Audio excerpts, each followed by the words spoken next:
Chapter 29, Part 2, and there might be 5, 6, or 7 sections. I might not get it done tonight. It's 3:33 in the morning. It's time to get on the ark, people. 3:33 is 1/3 of a pie. 120 degrees.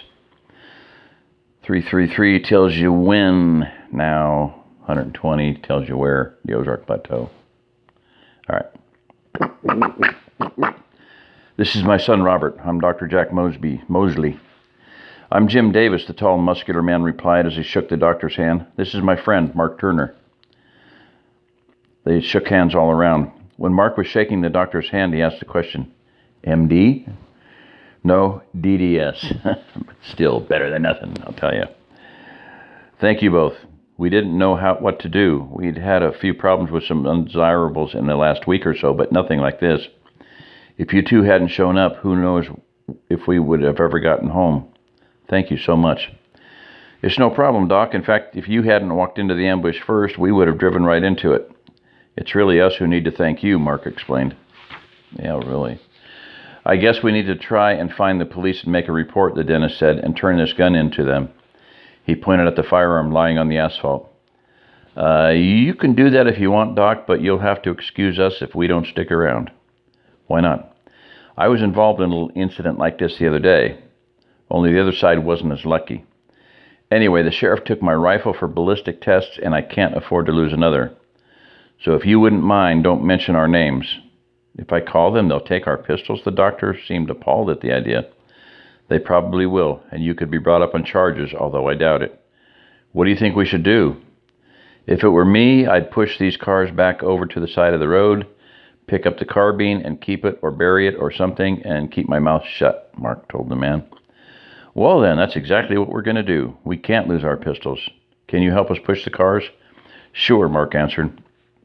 I'm going to run back and get the truck, Jim said. Mark nodded, and he and the other two men started pushing one of the cars.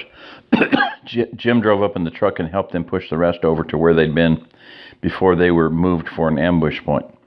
When they were done, the dentist asked if they lived around here. Mark told him they lived just outside the county. He didn't want to get too specific in case the cops did get involved.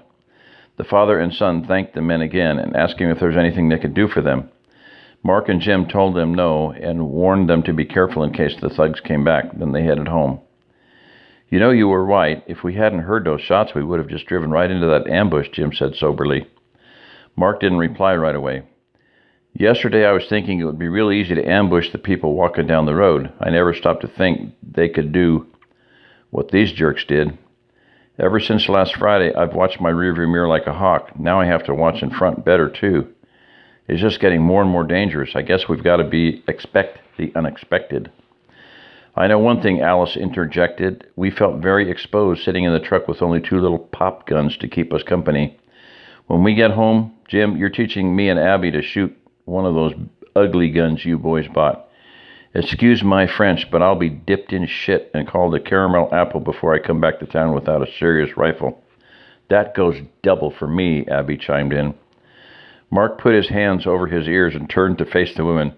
Please, ladies, you'll offend my sensitive virgin ears with such language. They all laughed, and Mark thought it strange that he could be in a shootout 10 minutes ago and make jokes now.